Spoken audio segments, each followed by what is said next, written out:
ಶುಭೋದಯ. ಶೃಂಗೇರಿ ಸುದ್ದಿಗೆ ಸ್ವಾಗತ. ಓದುತ್ತಿರುವರು ಮಂಗಳಗೌರಿ ಎಂಎನ್, ಮೈಸೂರು. ಶ್ರೀ ವಿಶ್ವವಸುನಾಮ ಸಂವತ್ಸರ, ದಕ್ಷಿಣಾಯನ, ಶರದೃತು, ಕಾರ್ತಿಕ ಮಾಸ, ಶುಕ್ಲಪಕ್ಷ, ನವಮಿ, ಶ್ರವಣ ನಕ್ಷತ್ರ. ದಿನಾಂಕ 30/10/2025 ಗುರುವಾರ. ಮುಖ್ಯ ಅಂಶಗಳು: ಶ್ರೀ ವಿದ್ಯಾಶಂಕರ ರಥೋತ್ಸವ. ಸುದ್ದಿಯ ವಿವರ. ಪ್ರತಿ ವರ್ಷ ಕಾರ್ತಿಕ ಶುದ್ಧ ಅಷ್ಟಮಿ ದಿನದಂದು ನಡೆಯುವ ಶ್ರೀ ವಿದ್ಯಾಶಂಕರ ರಥೋತ್ಸವ ಬುಧವಾರ ಪಟ್ಟಣದ ರಥಬೀದಿಯಲ್ಲಿ ಶ್ರದ್ಧಾಭಕ್ತಿಯಿಂದ ನಡೆಯಿತು. ನರಸಿಂಹವನದ ಗುರುನಿವಾಸದಲ್ಲಿ ಉಭಯ ಜಗದ್ಗುರು ಶ್ರೀ ಭಾರತೀ ತೀರ್ಥ ಸ್ವಾಮೀಜಿ ಶ್ರೀಚಕ್ರ ಪೂಜೆ, ಶ್ರೀ ಚಂದ್ರಮೌಳೇಶ್ವರ ಸ್ವಾಮಿಗೆ ಪೂಜೆ ಸಲ್ಲಿಸಿದರು. ನಂತರ ಜಗದ್ಗುರುಗಳು ಶ್ರೀ ಶಾರದಾಂಬೆ, ಶ್ರೀ ತೋರಣ ಗಣಪತಿಗೆ ಪೂಜೆ ಸಲ್ಲಿಸಿ ಶ್ರೀ ವಿದ್ಯಾಶಂಕರ ಸ್ವಾಮಿಗೆ ವಿಶೇಷ ಪೂಜೆ ಸಲ್ಲಿಸಿದರು. ಶ್ರೀಮಠದ ಸದ್ವಿದ್ಯಾ ಸಂಜೀವಿನಿ ಸಂಸ್ಕೃತ ಪಾಠಶಾಲೆಯ ವಿದ್ಯಾರ್ಥಿಗಳು, ಪುರೋಹಿತರು ರುದ್ರಪಠಣ ಮಾಡಿದರು. ಪೂಜೆಯ ನಂತರ ಉತ್ಸವ ಮೂರ್ತಿಯನ್ನು ರಥದಲ್ಲಿ ಪ್ರತಿಷ್ಠಾಪಿಸಲಾಯಿತು. ವಾದ್ಯಮೇಳ, ಛತ್ರಿ, ಚಾಮರ, ದೀವಿಟೆಯೊಂದಿಗೆ ರಥ ಎಳೆಯಲಾಯಿತು. ರಥದ ಎದುರು ಆನೆ, ಅಶ್ವ, ಛತ್ರಿ, ಚಾಮರ, ದೀವಿಟಿಗೆ, ವಾದ್ಯ ಮೇಳ, ಮಕರ, ತೋರಣದೊಂದಿಗೆ ಭಾರತೀ ಚೌಕದವರೆಗೂ ರಥವನ್ನು ಎಳೆಯಲಾಯಿತು. ಭಾರತೀ ಚೌಕದ ಗಣಪತಿಗೆ ಮಹಾಮಂಗಳಾರತಿ ಸಲ್ಲಿಸಿದ ನಂತರ ರಥವನ್ನು ಶ್ರೀಮಠಕ್ಕೆ ತರಲಾಯಿತು. ರಥ ಸಾಗುವ ದಾರಿಯನ್ನು ಸ್ವಚ್ಛಗೊಳಿಸಲಾಗಿದ್ದು, ರಂಗೋಲಿ ಹಾಕಲಾಗಿತ್ತು. ತುಂತುರು ಮಳೆ ಹಾಗೂ ಮೋಡ ಕವಿದ ವಾತಾವರಣವಿದ್ದರೂ ರಥೋತ್ಸವಕ್ಕೆ ಯಾವುದೇ ಅಡಚಣೆಯಾಗಲಿಲ್ಲ.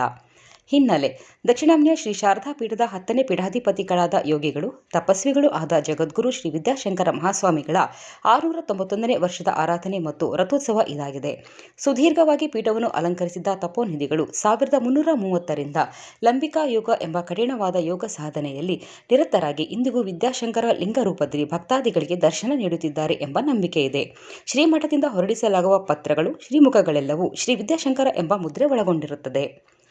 ಮೆಣಸೆ ಗ್ರಾಮ ಪಂಚಾಯಿತಿ ಮಸಿಗಿ ಗ್ರಾಮದ ಕಾಮಲೆಯ ಕೆಜೆ ಪ್ರಗತಿಯವರಿಗೆ ಜರ್ಮನಿಯ ಯೂನಿವರ್ಸಿಟಿ ಆಫ್ ಲ್ಯೂಬೆಕ್ ಡಾಕ್ಟರೇಟ್ ಪದವಿ ನೀಡಿ ಗೌರವಿಸಿದೆ. ಇವರು ಮಂಡಿಸಿದ ಸಂಶೋಧನಾತ್ಮಕ ಮಹಾಪ್ರಬಂಧಕ್ಕೆ ಪದವಿ ನೀಡಲಾಗಿದೆ.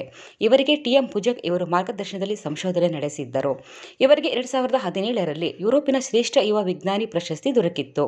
ಇವರು ಈಗ ಜರ್ಮನಿಯಲ್ಲಿ ವಿಜ್ಞಾನಿಯಾಗಿ ಕಾರ್ಯನಿರ್ವಹಿಸುತ್ತಿದ್ದಾರೆ. ಇವರು ಕಾಮಲೆ ಪ್ರೊಫೆಸರ್ ಗುರುಮೂರ್ತಿ ಮತ್ತು ಪೂರ್ಣಿಮಾರವರ ಪುತ್ರಿ.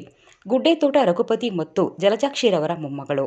ಜರ್ಮನಿಯ ಮ್ಯೂನಿಕ್ ನಗರದಲ್ಲಿ ಕುಟುಂಬದೊಂದಿಗೆ ನೆಲೆಸಿದ್ದಾರೆ. ಜೆಸಿಬಿಎಂ ಪದವಿ ಪೂರ್ವ ಕಾಲೇಜಿನ ಕುಮಾರ ಈಶಾನ್ಯ ರಾಜ್ಯ ಮಟ್ಟದ ಯುವ ಸಂಸತ್ ಸ್ಪರ್ಧೆಯಲ್ಲಿ ದ್ವಿತೀಯ ಸ್ಥಾನ ಪಡೆದು ರಾಷ್ಟ್ರ ಮಟ್ಟಕ್ಕೆ ಆಯ್ಕೆಯಾಗಿದ್ದಾರೆ. ರಾಜ್ಯ ಸಂಸದೀಯ ಮತ್ತು ಶಾಸನ ರಚನಾ ಇಲಾಖೆ ಹಾಗೂ ಪದವಿ ಪೂರ್ವ ಶಿಕ್ಷಣ ಇಲಾಖೆ ಜಂಟಿ ಆಶ್ರಯದಲ್ಲಿ ಮಂಗಳವಾರ ಬೆಂಗಳೂರಿನ ವಿಕಾಸಸೌಧದಲ್ಲಿ ಯುವ ಸಂಸತ್ ಸ್ಪರ್ಧೆಯಲ್ಲಿ ಈ ಆಯ್ಕೆ ನಡೆಯಿತು. ರಾಜ್ಯದ ವಿವಿಧ ಜಿಲ್ಲೆಯ 64 ವಿದ್ಯಾರ್ಥಿಗಳು ಭಾಗವಹಿಸಿದ್ದರು. ಶಿಕ್ಷಣ ಸಚಿವ ಮಧು ಬಂಗಾರಪ್ಪ ವಿಜೇತರಿಗೆ ಬಹುಮಾನ ನೀಡಿದರು. ಶಿಕ್ಷಣ ಇಲಾಖೆ ಕಾರ್ಯದರ್ಶಿ ವಿರಶ್ಮಿ ಮಹೇಶ್ ಹಾಗೂ ಕಾಲೇಜಿನ ಉಪನ್ಯಾಸಕ ಸಂತೋಷ್ ಕುಮಾರ್ ಇದ್ದರು. ಸುದ್ದಿ ಸಂಪಾದಕ ಕೆಎಲ್ ಗೋಪಾಲಕೃಷ್ಣ, ಸಹಕಾರ ಕೆವಿ ರಮೇಶ್, ತಾಂತ್ರಿಕ ಸಹಕಾರ ಮಿಥುನ್ ಗುಡ್ಡೆತೋಟ ಮತ್ತು ಸೌಮ್ಯ ವಿಜಯಕುಮಾರ್. ಜಾಹೀರಾತು ಮತ್ತು ಪ್ರತಿಕ್ರಿಯೆ ನೀಡುವವರು ಶೃಂಗೇರಿ ಸುದ್ದಿ ಕೇಳಲು ನಿಮ್ಮ ಹೆಸರು, ವಾಟ್ಸಪ್ ಸಂಖ್ಯೆಯನ್ನು 9448843831ಕ್ಕೆ ವಾಟ್ಸಪ್ ಮಾಡಿ. ವಂದನೆಗಳು.